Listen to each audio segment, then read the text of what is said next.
la guerre de 14-18 est une guerre horrible et très meurtrière, où des milliers d'hommes ont été sacrifiés pour des causes qu'ils ignoraient eux-mêmes.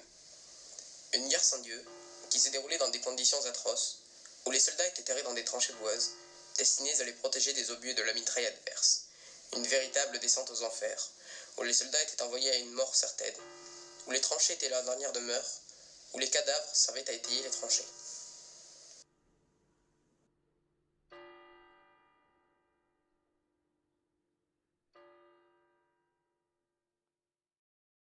Kevin Lossu, étudiant en histoire de l'art, a fait une découverte qu'il est venu partager avec les élèves de son ancien collège. Il a découvert que des bûcherons canadiens sont venus pendant la Première Guerre mondiale exploiter les forêts de notre canton, pour fabriquer les structures des tranchées du front, où survivaient les poilus. Son enquête lui a permis aussi de déceler la présence de quelques-uns de ces hommes dans nos cimetières. C'est pourquoi elle a convié les élèves à une cérémonie au cimetière de Léon.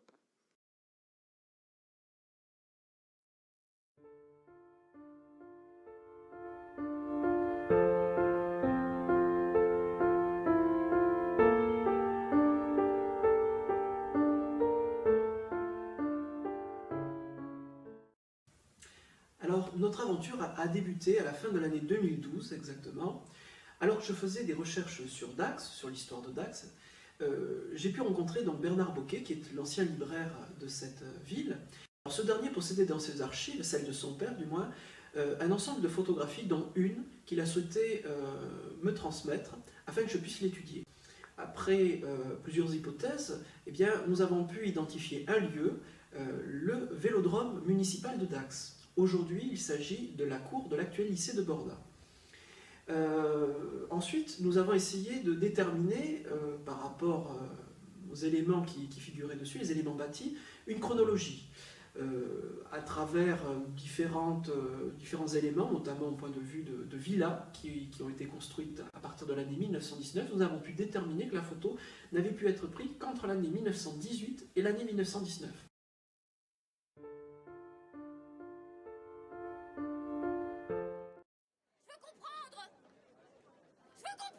Nous sommes rendus dans un premier temps aux archives municipales en vue d'essayer de trouver des éléments qui pourraient expliquer la présence de ces bâtiments. Nous n'avons rien trouvé. Cependant, dès lors que nous avons compris que les archives n'abordaient pas en tout cas la question de façon explicite, mais qu'elles l'abordaient quand même, nous avons pu progresser dans nos recherches. Alors nous avons reparcouru les délibérations municipales en quête d'éléments qui pouvaient être tout simplement bizarres par rapport à la situation, en tout cas qui ne collaient pas avec la réalité. C'est là que nous avons pu mettre en évidence des demandes anormales de coupe de bois auprès des communes.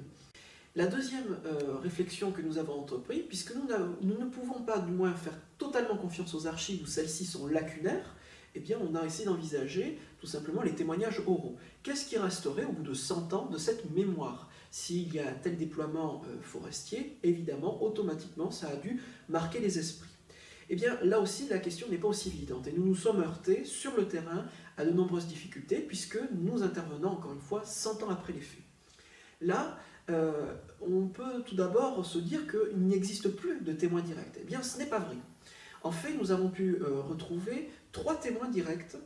Ce sont des personnes qui ont aujourd'hui entre 103 ans et 107 ans. L'une d'entre elles est décédée, mais 2 autres sont encore en vie. Alors, la première, celle qui est décédée, elle s'appelait Émilie Lavie. Elle est native de Léon et elle avait connu les soldats forestiers canadiens. Et je l'ai rencontrée donc 3 ans après le début de mes recherches, et elle a pu me parler des Canadiens, puisqu'il s'agissait ni plus ni moins que de ses voisins. Et son témoignage constitue aujourd'hui une pièce d'autant plus remarquable, j'ai pu l'enregistrer d'ailleurs, qu'elle est décédée 12 jours après notre rencontre. Donc il nous a fallu envisager la piste des témoins de seconde main, c'est-à-dire les descendants, les héritiers de ceux qui avaient connu ces faits. Là, c'est beaucoup plus délicat parce que nous nous plaçons sur plusieurs générations, 2, 3, la 3e génération parfois, et là, on est dans un phénomène où la mémoire s'altère, où parfois elle peut être complètement déformée. Toujours est-il que des fois, nous avons eu des éléments précis, des éléments marquants vis-à-vis de ces hommes qui ont pu être transmis entre les témoins directs et leurs enfants. Et ça nous a permis d'avancer, et notamment de localiser les sites d'exploitation en forêt, puisque ça, c'est resté dans la mémoire des forestiers ou des chasseurs notamment, qui n'ont pu localiser soit le tas de sciures laissés par les forestiers, soit directement le bloc de leur chaudière. Voilà.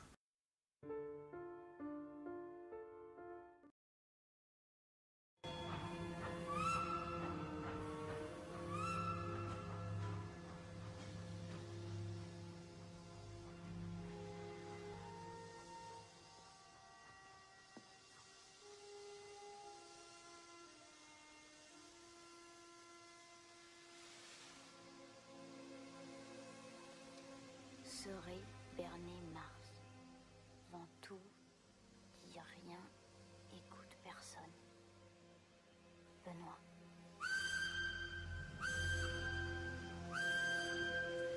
Alors, comme je l'ai précisé, il ne fallait pas compter, en tout cas sur la localité, pour essayer de trouver des réponses à nos questions du point de vue des archives. Donc, en poursuivant nos travaux, notamment sur le web, on a pu être mis en relation avec divers historiens, notamment pour la question américaine, un à Chicago, et pour la question canadienne, un second historien, Michel Italien, à Ottawa.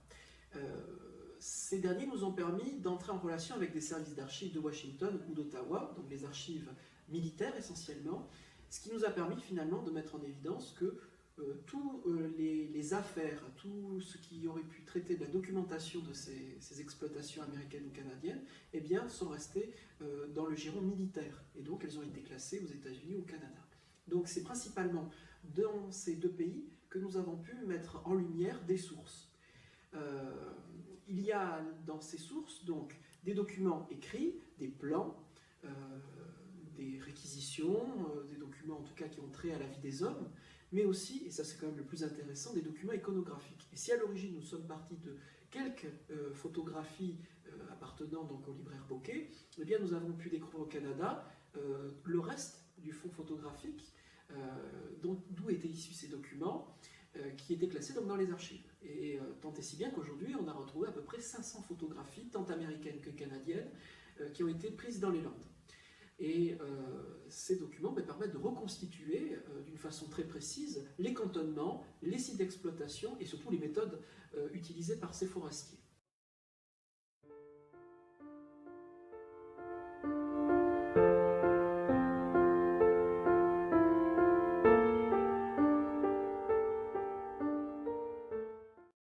Alors, comme je l'ai dit, la grande difficulté de ce travail a été de mettre au point une méthode.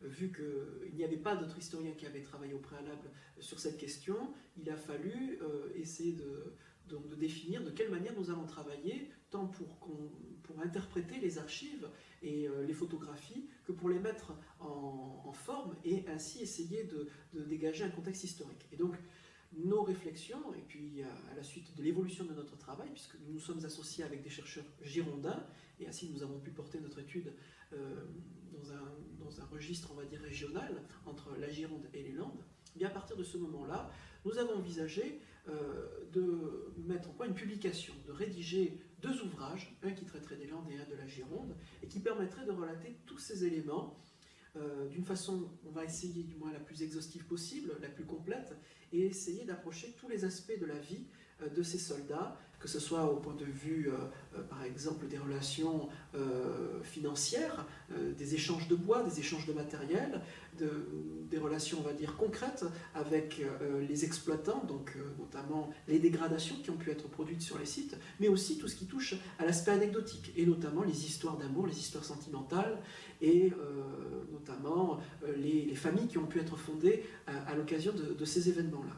Donc, le premier aspect, c'était vraiment donner un élément historique, donc tangible, une publication, afin de réparer un peu l'oubli qui était commis depuis 100 ans. Deuxième aspect, il est plutôt de l'ordre de la médiation, c'est-à-dire comment divulguer nos recherches en permettant de toucher tous les publics. Puisqu'on ne veut pas finalement que ça soit qu'une affaire landaise. Ça touche aussi à l'intérêt national, puisque des chercheurs actuellement, des historiens de la guerre de 14, s'intéressent à nos travaux dans la mesure où nous mettons au jour des éléments tout à fait inédits. Donc il est important, au-delà de notre publication, d'adopter une idée qui serait plutôt tournée vers les expositions et les conférences.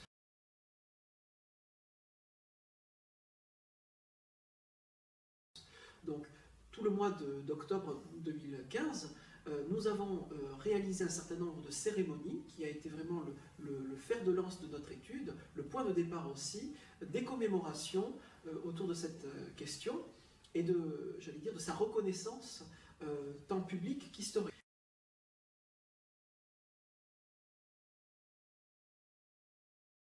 Retour sur la Première Guerre mondiale. Si la vie au front et les combats sont bien documentés, la vie à l'arrière est parfois méconnue. Dans certains cimetières de France, en Gironde ou encore dans les Landes, à l'Esperon, Parentis, Dax ou encore Léon, reposent des soldats bûcherons du Commonwealth venus exploiter la forêt durant la Grande Guerre. Les cérémonies commémoratives ont exhumé de l'oubli cet épisode de la Première Guerre mondiale. Maintenant, direction Léon.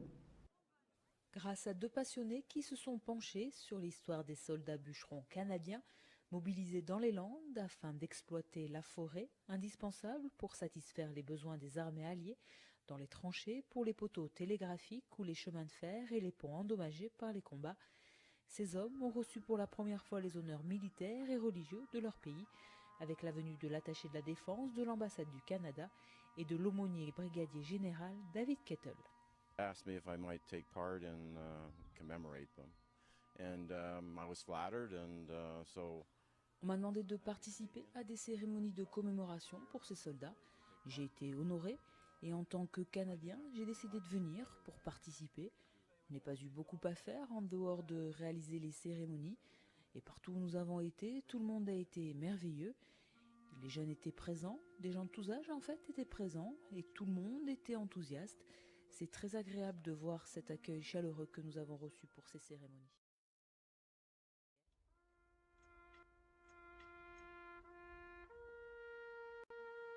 On entendait jadis le bruit de vos outils, armes salutaires du cœur de nos forêts. On entend encore aujourd'hui, dans nos scieries, ce chant de liberté et de modernité. Sacrifier nos pains pour les funestes tranchées, sacrifier nos soldats pour trouver la paix, sacrifier aussi nos alliés forestiers, gisant loin de leurs terres, loin de leurs aimés. Que la guerre de nos pères soit la dernière, que l'oubli, ce pire ennemi tant redouté, de nos mémoires soit à jamais exilé. Que l'érable et le pain à jamais soient liés, par le serment du sang versé de nos aînés, que vos âmes dorment en paix à nos côtés.